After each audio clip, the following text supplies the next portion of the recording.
seperti kasus Sambo dan Yosua itu, yang sebenarnya kasus seperti itu ada di tempat lain, tetapi ini luar biasa. Kita tahu bahwa kemarin itu sesungguhnya kurang lebih ada kasus yang menimpa angkatan udara yang juga mirip-mirip dihilangkan nyawanya, ya di Bandung ya nggak salah. Justru aktor-aktor terorisme itu bukan from the society tapi from the state, dari negara. Maka kalau kita bicara tentang skala terorisme, ada yang namanya terorisme from the state, juga from the society. Tapi state terrorism kan tidak pernah diakui sebagai sebuah terorisme, padahal sehari-hari kita diteror oleh negara. Ya kan, salah ngomong sedikit ditangkap, salah ngomong sedikit diperkarakan, salah ngomong sedikit atau ditunggu terplesetnya untuk diadukan ke penegak hukum. Ini ancaman terorisme oleh negara itu nyata.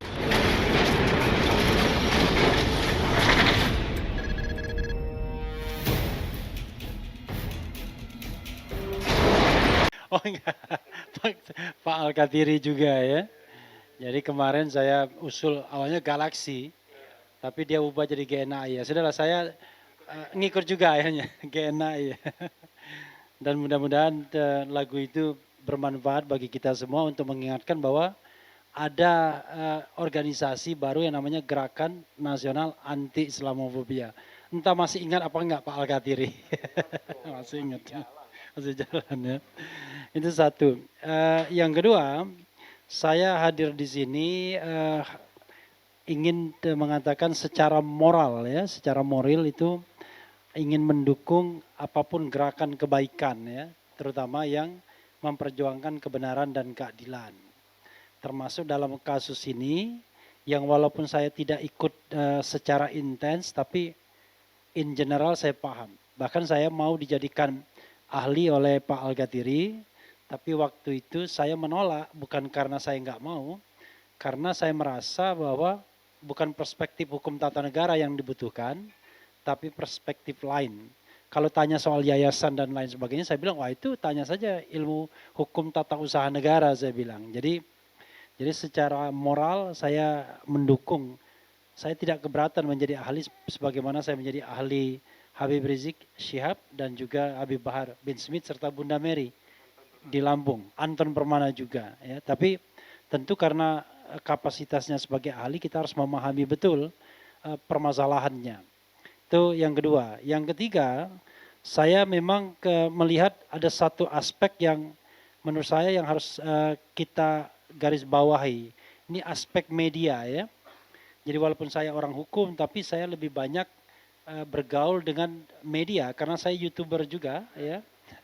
Dan agak beratnya kasus Ustadz Farid Ogbah dan kawan-kawan ini adalah glorifikasi medianya itu agak kurang dibandingkan misalnya kasus Yosua misalnya, ya kan?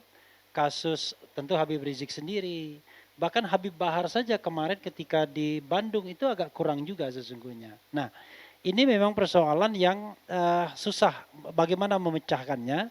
Saya tahu bukan berarti penasihat hukum tidak bekerja, tetapi memang ada orang-orang tertentu yang betul-betul menjadi media darling, sehingga mudah sekali memberikan penyadaran kepada publik. Atau memang kasusnya itu sangat menarik, spesifik, seperti kasus Sambo dan Yosua itu, yang sebenarnya kasus seperti itu ada di tempat lain, tetapi ini luar biasa. Kita tahu bahwa kemarin itu sesungguhnya kurang lebih ada kasus yang menimpa angkatan udara yang juga mirip-mirip dihilangkan nyawanya, ya di Bandung ya kalau nggak salah. Tapi nggak naik ke permukaan. Jadi ada hal-hal seperti itu yang kemudian kita agak susah. Apalagi kalau kita bicara algoritma YouTube ya kan. Itu kadang-kadang kata-kata tertentu, orang-orang tertentu itu nggak bisa naik-naik juga. Jadi ini yang menurut saya harus menjadi perhatian bagi kita semua agar kasus-kasus seperti ini tidak hilang begitu saja, tidak menjadi sesuatu yang tanpa pembelaan publik, public support. Kasus Munarman juga saya melihat kurang juga public supportnya. Orang bahkan tidak tahu sampai mana kasus Munarman itu. Sekarang kan sudah di tingkat kasasi dan sudah dijadikan 3 tahun lagi ya. 3 tahun kembali dari hukuman awal 3 tahun, kemudian pengadilan tinggi 4 tahun dan 3 tahun kembali. Tapi di Refli Harun Janat orang tanya, gimana kasus Munarman? Jadi ini memang kadang-kadang kita butuh untuk mengglorifikasi kasus seperti ini, karena saya melihat faktornya bukan faktor hukum lagi, bukan faktor yuridis, tapi sudah faktor non yuridis. Kalau kita bicara yuridis itu mudah, peristiwa hukumnya apa, ya kan? Kalau peristiwa hukumnya tidak ada, bagaimana kemudian orang bisa didakwa? Misalnya kita bicara ini tindak pidana terorisme, maka kita akan tanya, tindak pidana peristiwa terorismenya yang mana? Kan mudah. Kita menggunakan apa peristiwanya, di mana terjadinya, kapan, ya kan? Korbannya siapa dan lain sebagainya. Nah, barulah kemudian kita bisa bicara turunannya.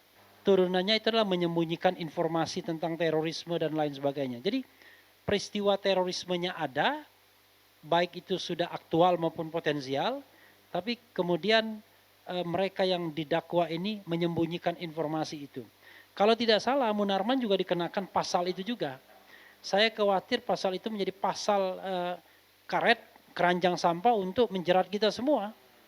Jangan salah, saya pun pernah didekat-dekatkan dengan Munarman juga. Ya kan?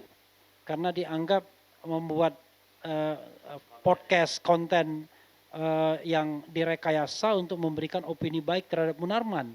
Bagaimana kalau kemudian tiba-tiba didakwa link to terrorism?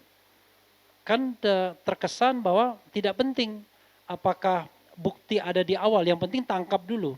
Dan kalau sudah kita dijadikan tersangka terorisme, sudah nganggur 6 bulan. Kalau tidak salah, bisa tidak diproses selama 6 bulan itu. Kalau saya catat, Munarman misalnya ditangkap pada tanggal 27 April. Kalau tidak salah tahun 2020 ya.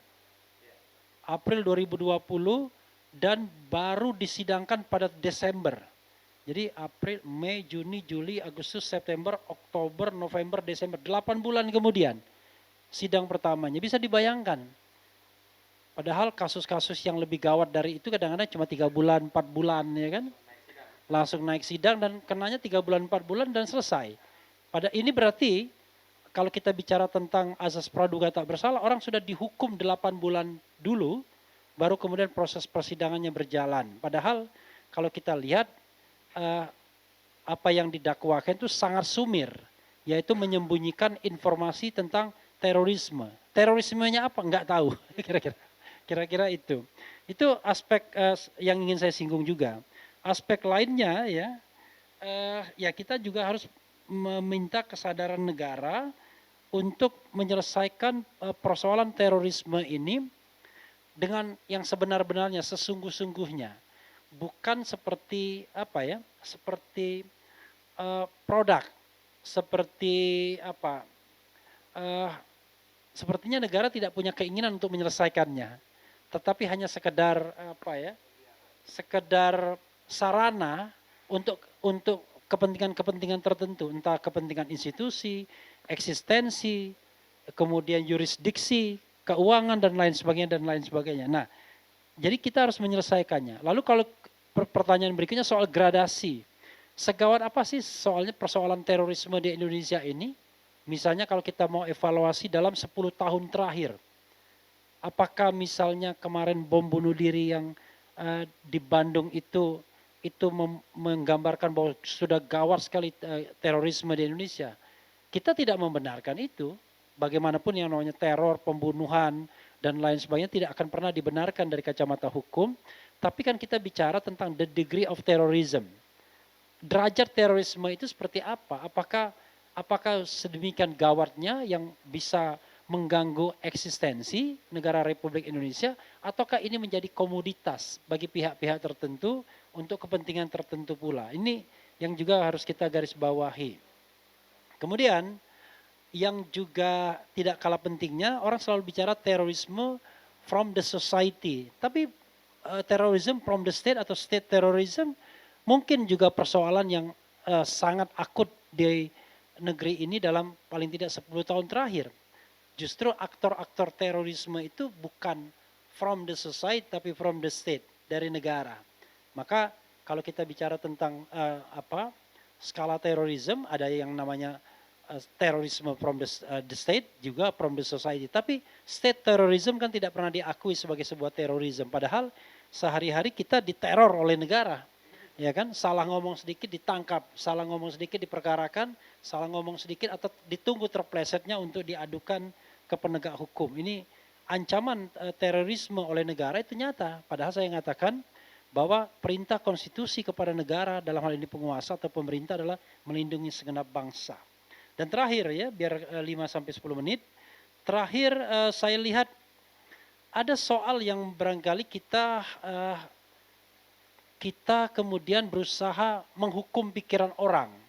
Kalau kita kembali kepada konstitusi, konstitusi itu mengatakan bahwa yang namanya pikiran dan hati nurani adalah hak asasi manusia yang tidak bisa dikurangi dalam keadaan apapun, at any circumstance. Bayangkan, karena orang berpikir itu nggak boleh dihukum. Apalagi orang menyatakan hati nuraninya. Tidak boleh dihukum. Hanya memang harus ada prosedur dan tata cara memang. Tetapi tidak boleh dihukum. Orang menyatakan pikiran dan hati nurani. Karena itu adalah bagian dari hak asasi manusia. Nah ini kita kemudian menghukum pikiran dan hati nurani orang. Itu sama seperti Socrates dulu ketika zaman Yunani. Dia tidak percaya dengan demokrasi. Tapi pada waktu itu Athena, ya, negara kota, polis Athena itu percaya pada demokrasi. Menjadi paradoks. Orang yang berbeda pendapat tidak percaya demokrasi dihukum dengan minum racun karena dia tidak percaya demokrasi. Loh, bagaimana? Demokrasi itu intinya adalah menghargai perbedaan pendapat. Ketika orang berbeda pendapat dihukum, namanya bukan demokrasi, itu otokrasi namanya. Itu saja. Wassalamualaikum warahmatullahi wabarakatuh.